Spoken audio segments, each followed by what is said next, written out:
So hello everyone and welcome to this video. So if you are in Delhi university और अपने आप अभी college के फर्स्ट ईयर में हो तो कैसे आप कोई भी बिना कोई एक्स्ट्रा एफर्ट लगाए फर्स्ट ईयर में आप 9+ जो सीजीपीए है उसको स्कोर कर सकते हो। अगर आप यहाँ पर अपने फर्स्ट ईयर में 9+ जो सीजीपीए उसको स्कोर कर लेते हो तो सेकंड ईयर और थर्ड ईयर में सिर्फ आपको उस सीजीपीए को मेंटेन करना होगा। और अगर अपने फर्स्ट ईयर में जो आपका सीजीपीए वो डाउन चला जाता है, जो कि मोस्ट ऑफ द स्टूडेंट्स का जाता है ड्यू टू वो फेस्ट में जा रहे हैं, फ्रेंड्स बना रहे हैं, कैंपस को एक्सप्लोर कर रहे हैं और जो पढ़ना होता है, जो बेसिक जो मतलब पढ़ाई करनी होती है उसको थोड़ा कम कर देते हैं, कुछ ओवर कॉन्फिडेंट में भी कम कर देते हैं। इस वजह से जो उनका सीजीपीए वो 7 और 6 ही बन के रह जाता है। इस वजह से उनका जो सेकंड ईयर है और जो थर्ड ईयर है उसमें उनको काफी स्ट्रगल करना होता है। अपना सीजीपीए को मेंटेन करने में भी साथ साथ उसको अप करने में भी बहुत ज्यादा स्ट्रगल करना होता है। तो अगर आप यहाँ पर चाहते हो फर्स्ट ईयर में आप एक अच्छा सीजीपीए मेंटेन कर लेते हो, अच्छा सीजीपीए स्कोर कर लेते हो, 8, 9+ भी इवन अपना स्कोर कर लेते हो तो सेकंड और थर्ड ईयर में आपके लिए बहुत ज्यादा ईजी हो जाएगा। वहां पर आपको पढ़ने में भी मजा आएगा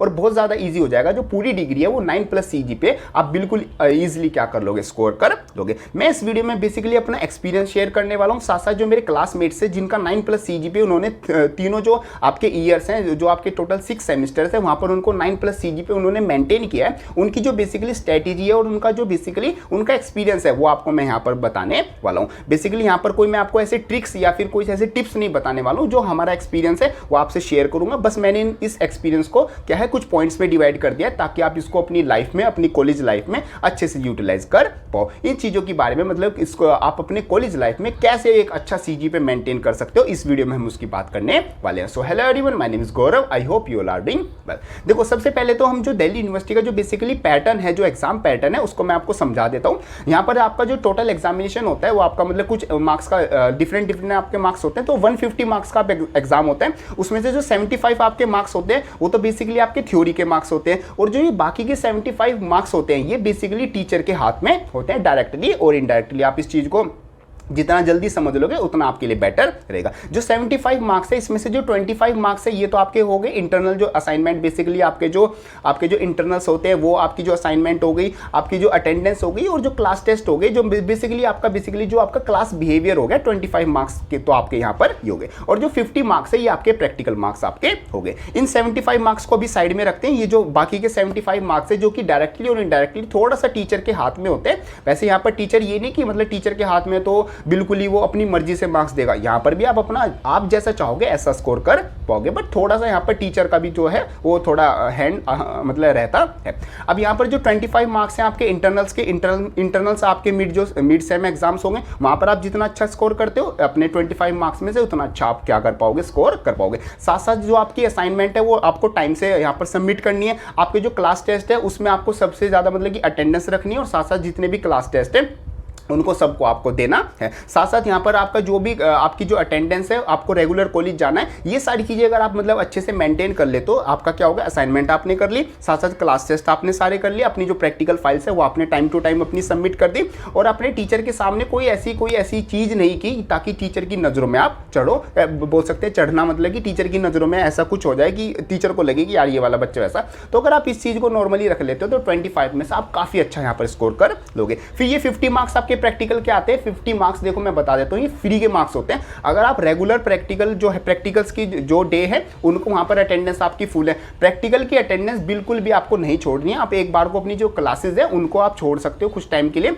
लेकिन जो प्रैक्टिकल्स है उसमें आपको डेली जाना है। प्रैक्टिकल्स में डेली जाना है और जो भी वहां पर थोड़ा अटेंटिव रहना है और जो प्रैक्टिकल्स फाइल्स है वो टाइम पे सबमिट करनी है। तो 50 में से आप यहाँ पर फुल मार्क्स भी काफी इजीली स्कोर कर सकते हो। तो ये 75 मार्क्स आपके कुछ इस तरीके से आते हैं। यहाँ पर आपका हो गया। फिर आपके आ जाते हैं 75 मार्क्स आपके थ्योरी के एग्जाम। अब ये थ्योरी के एग्जाम लाना क्या होता है, मतलब कि ये भी काफी इजी होता है, बट इसके लिए आपको जो पूरा साल है उसके पूरा साल ही आपको काम करना होगा। ये मार्क्स में भी आपको पूरा साल कम करना होगा, बट इनके लिए जो मतलब कि मेन पॉइंट्स है यहाँ पर 75 मार्क्स बहुत ज्यादा मैटर करते हैं, क्योंकि ये वाले जो प्रैक्टिकल और जो क्लास असाइनमेंट वाले मार्क्स हो गए ये तो थोड़ा टीचर के भी हाथ में। अगर आपके इंटरनल्स में कम मार्क्स आ गए बट आपकी अटेंडेंस पूरी, आप असाइनमेंट टाइम से सबमिट करते हो, प्रैक्टिकल फाइल आपकी सबमिट अच्छे से टाइम से करते हो, टीचर की नज़रों में भी आपकी ठीक ठाक वैल्यू है, तो आप यहाँ पर थोड़ा कम मेहनत में भी ज़्यादा स्कोर ईजिली कर लोगे। बट यहाँ पर 75 मार्क्स में से टोटल 75 मार्क्स आपके हाथ में, जैसा आप स्कोर करोगे, जैसा आप अपना एग्जाम दे के आओगे उतने ही मार्क्स आपको यहाँ पर मिलेंगे। तो इनके लिए बेसिकली मैं आपको 3 पॉइंट्स बताने वाला हूँ जो कि आपको फॉलो करने हैं। और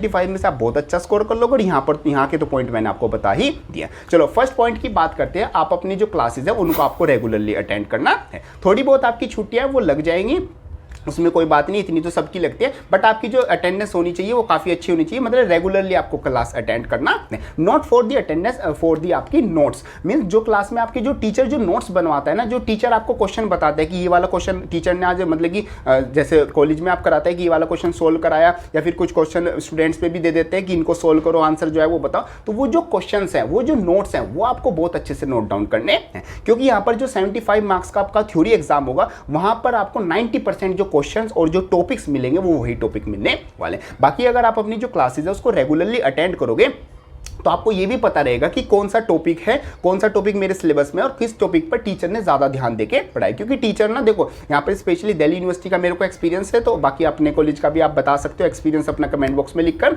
यहाँ पर मतलब क्या होता है कि टीचर ना जो एग्जामिनेशन में जो चीज आनी होती है वो पहले ही मतलब कि एक तरह से डिस्क्लोज कर देता है कि ये वाला टॉपिक अच्छे से कर लो, ये एग्जाम में आएगा। ऐसा तो नहीं है कि वहां से डायरेक्ट वो चीज आ जाएगी, बट उस टॉपिक से क्वेश्चन पक्का एग्जामिनेशन में आता है। ये मतलब कि दिल्ली यूनिवर्सिटी में जरूर रहता है। तो क्लासेस, फर्स्ट पॉइंट ये आता है, क्लासेस आपको रेगुलरली अटेंड करनी है, नोट्स आपको बनाने। आप खुद नहीं बना रहे तो अपने फ्रेंड के ले सकते हो, वैसे अच्छा रहेगा आप अपने खुद के ही बनाओ, क्योंकि खुद के बनाए हुए खुद को समझ में भी आएंगे और आपको पता रहेगा कि आपने किस टाइम पर क्या चीजें की है। पहली चीज आपकी आ जाती है कि आपको रेगुलरली क्लास अटेंड करनी है। अपना जो नोट्स हैं, अपने जो क्वेश्चन जो टीचर ने बताया, टीचर ने अगर ये बता देना कि उस बुक से ये वाला क्वेश्चन ट्राई कर लेना, तो उस क्वेश्चन को इंपोर्टेंट मार्क कर लो, या तो सेम क्वेश्चन वो आने वाला है या वही क्वेश्चन आपका एग्जाम में आने वाला है, ऐसा ही होता है। ठीक है, चलो सेकंड पॉइंट की हम बात करते हैं। सेकंड आपके आते हैं प्रीवियस ईयर क्वेश्चन पेपर। देखो दिल्ली यूनिवर्सिटी में जो प्रीवियस ईयर के जो क्वेश्चन पेपर है उनका बहुत ज्यादा बड़ा रोल रहता है आपके एग्जामिनेशन में पास कराने के लिए। अगर आप यहाँ पर सिर्फ पास होना चाहते हो तो आप लास्ट ईयर के अगर जो क्वेश्चन है उसकी वीडियो, वैसे उसकी बात में सेपरेट वीडियो में करूंगा कि सिर्फ अगर आपको पास होना है लास्ट टाइम पर आकर एक हफ्ते में पढ़ के भी आप कैसे पास हो सकते हैं, वो सेपरेट वीडियो में आपको बताऊंगा। बाकी कमेंट बॉक्स में लिख देना कि अगर आपको वो वाली वीडियो चाहिए।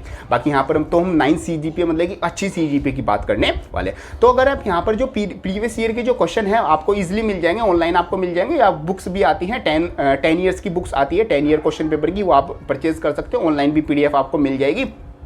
तो आप यहाँ पर क्या कर सकते हो, जो प्रीवियस ईयर के क्वेश्चन पेपर है उनको आपको जरूर लगाना है, क्योंकि यहाँ पर आपके जो क्वेश्चंस है, कुछ क्वेश्चंस आपके डायरेक्टली भी रिपीट होते हैं और वरना डायरेक्टली रिपीट नहीं हो रहे, तो जो आपका फॉर्मेट है वो एज इट इज रिपीट होता है। जैसे मेरे को एक्सपीरियंस फिजिक्स का है, तो फिजिक्स में जो हमारा एक मतलब टॉपिक आता था कम्युनिकेशन, एक चैप्टर कम्युनिकेशन, तो कम्युनिकेशन के 3 साल से जो मतलब क्वेश्चन है सेम फॉर्मेट का क्या होता है, रिपीट हो रहा था। मतलब इक्वेशन दे दी, फिर इसका मतलब कि जो एम्पलीट्यूड है और जो सारी वैल्यूज है वो निकाल लिए, तो मतलब डायरेक्ट जो क्वेश्चन है सिर्फ वैल्यूज चेंज हुई है, वरना 3 साल से सेम वही क्वेश्चन क्या हो रहा है, रिपीट हो रहा है। तो यहां पर प्रीवियस ईयर का जो रोल है वो आप बिल्कुल भी डिनाई नहीं कर सकते। प्रीवियस ईयर के जो क्वेश्चन पेपर्स हैं वो आपको जरूर करने हैं, उनको तो आपको बिल्कुल ही छोड़ना नहीं है। ये आपका सेकंड पॉइंट है। बात करते हैं थर्ड पॉइंट की। थर्ड पॉइंट की आपकी बात आती है टीचर से रिलेटेड ही बात आती है। जो टीचर्स आपको नोट्स प्रोवाइड करेगा, या कई बार टीचर्स आपको कुछ मतलब कि बुक्स बोलेगा खरीदने के लिए या फिर बोलने के लिए कि इस बुक में से ये वाला पॉइंट, वैसे फर्स्ट पॉइंट से थोड़ा रिलेटेड है पर थोड़ा सा सेपरेटली है, कि आपको क्या करना है। टीचर्स बोलेगा कि ये आपको बुक लेनी है, या टीचर बोलेगा इस बुक में से आपको ये वाला पेज या फिर ये वाला क्वेश्चन जरूर करना है, तो उस क्वेश्चन को आपका जरूर करना है। उस क्वेश्चन को आप बिल्कुल भी आउट नहीं कर सकते। जो बुक टीचर रिकमेंड कर रहा है उस बुक में से ही जो टीचर है वो ज्यादातर क्वेश्चन देता है।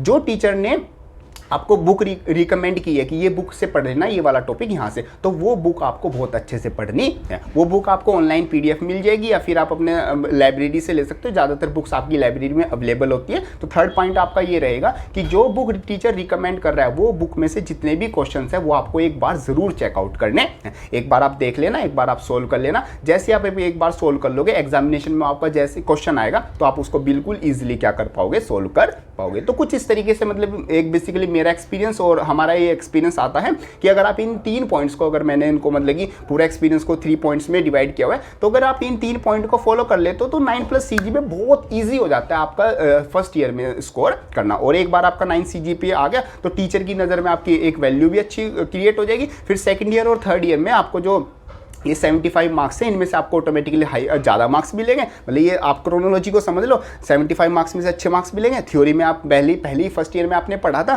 तो आपकी थ्योरी में आप सेकंड ईयर और थर्ड ईयर में भी आप अच्छा पढ़ के अच्छा मतलब बेसिक नॉलेज आपकी अच्छी है तो आप अच्छा मेंटेन कर पाओगे। तो ईजिली 3 ईयर्स की अगर आप डिग्री कर रहे हो या 4 ईयर की भी अगर आप कर रहे हो तो आप यहाँ पर ईजिली 9+ CGPA, इवन आप 10 भी CGPA यहाँ पर ईजिली मेंटेन कर लोगे। 9 में इसलिए बोल के चलाओ क्योंकि 9 आपके प्लस में आप जितना चाहो उतना स्कोर कर सकते हो। तो ये सब कुछ आपका आ जाता है बेसिकली एक्सपीरियंस या स्ट्रेटेजी भी आप इसको बोल सकते हैं, ये आपका आ जाता है अगर आपको कॉलेज फर्स्ट ईयर में 9+ CGPA स्कोर करना है। अब यहाँ पर मैं आपको एक सेपरेट चीज़ें पे लेके चलता हूँ ताकि क्या ये पूरी वीडियो का मतलब कि ये बेसिकली एक अपोजिट पॉइंट हो जाएगा। आप बोलोगे कि अभी तक तो मैं ये चीज़ें बता रहा था, अब मैं ये क्या चीज़ें बता रहा हूँ। अब मैं आपको यहाँ पर बताता हूँ जो आपका CGPA है वो बेसिकली वो क्या वर्ड बोलेंगे, मैं तो वर्ड निकल गया। जो आपका CGPA वो मैटर ही नहीं करता, आप कितना मर्जी CGPA ले आओ, आप अगर 7 CGPA और आपका 9 पॉइंट CGPA है तो भी आप सेम लेवल पे ही हो। क्यों, यहाँ पर मैं आपको चीज़ें बताता हूँ। बाकी इसका जो अदर फेस है वो भी आपको बताऊंगा। अगर देखो यहाँ पर आप हायर एजुकेशन में जा रहे हो या जॉब के लिए जाओगे, किसी भी चीज़ के लिए जाओगे, वहाँ पर आपका आपका एंट्रेंस एग्जाम होता है। वो एंट्रेंस एग्जाम क्लियर करने के बाद ही आप उस जो भी डिग्री है वो परस्यू कर सकते हो। तो CGPA यहाँ पर डायरेक्टली मैटर नहीं कर रहा, बट यहाँ पर ये चीज़ आपकी समझ में आ गई। बट यहाँ पर जो CGPA है वो आपकी डायरेक्टली और इनडायरेक्टली बहुत ज़्यादा मैटर करेगी। कहाँ पर, अगर आप प्लेसमेंट्स में बैठोगे तो वहाँ पर आपकी CGPA मैटर करेगी, क्योंकि CGPA से ना एक अंदाज़ा लग जाता है कैंडिडेट्स का कि वो किस तरीके से कैसे होगा। और CGPA साथ साथ अगर आपकी एक अच्छी CGPA है तो आपकी खुद की जो ब्रांड वैल्यू है वो भी क्या होगी, इंक्रीज होगी। तो इसलिए CGPA अच्छे लाना ज़रूरी है, क्योंकि अगर आप हायर एजुकेशन के लिए जा रहे हो तो 8 CGPA भी अगर आपकी है तो कोई प्रॉब्लम नहीं है, आप वहाँ पर एंट्रेंस एग्जाम क्लियर करोगे तो आपका एडमिशन हो जाएगा। बट अगर आपकी 9+ CGPA आपकी एक अच्छी CGPA होगी तो आप जिस टीचर के अंडर में काम करोगे, प्रोजेक्ट में कई बार काम करना होता है या फिर कहीं पर आप जाओगे, तो आपका मतलब CGPA देख के आपकी ब्रांड वैल्यू वो भी बनेगी, साथ साथ आप में खुद एक सेल्फ कॉन्फिडेंस भी रहेगा कि यस मैंने इतना कुछ अचीव किया हुआ है तो आगे चल के भी मैं काफ़ी अच्छा अचीव कर पाऊंगा। बाकी अगर प्लेसमेंट्स हो गई और यहाँ पर आपकी इंटर्नशिप हो गई, यहाँ पर भी आपकी जो CGPA वो मैटर करती है। तो इसलिए आप अपनी जो CGPA उसको मेंटेन करके चलना, 9+ आपकी हो जाए तो जो मैंने पॉइंट्स बताए उससे बड़ी इजीली हो जाएगी। और अगर नहीं भी होती है, आपकी 8 या 7 रह जाती है, देखो 6 से नीचे तो आपको बिल्कुल ही नहीं करनी है, 6+ तो आपको मिनिमम रखनी ही है। तो 7 और अगर आप 8 भी आपकी हो गई तो भी आप मतलब जो 9+ जो कैंडिडेट करना चाह रहा है CGPA वाला बच्चा, वो भी आप इजीली कर पाओगे। तो ये सब कुछ आपका आ जाता है related to this video. Hope करता हूँ ये वीडियो आपको हेल्पफुल लगी होगी। बाकी वीडियो हेल्पफुल लगे इसको लाइक जरूर कर देना एंड ये चाहते हुए चैनल को सब्सक्राइब जरूर कर देना। बाकी आप किसी और टॉपिक पर वीडियो चाहते हो आप उसको कमेंट बॉक्स में लिख सकते हो। बाकी हेल्पफुल कंटेंट मैं इस चैनल पर आपको प्रोवाइड कराता रहता हूँ। इंस्टाग्राम पर भी आप जरूर कनेक्ट हो सकते हो, आपका कोई डाउट है आप मेरे से वहाँ पर पूछ सकते हो, आपका जो बेस्ट सोल्यूशन है मैं आपको वहाँ पर प्रोवाइड करा दूंगा। सो ये सब कुछ आता है related to this video. Hope करता हूँ वीडियो हेल्पफुल लगी होगी। सो मिलते हैं अपनी नेक्स्ट किसी हेल्पफुल वीडियो में, तब तक के लिए थैंक यू।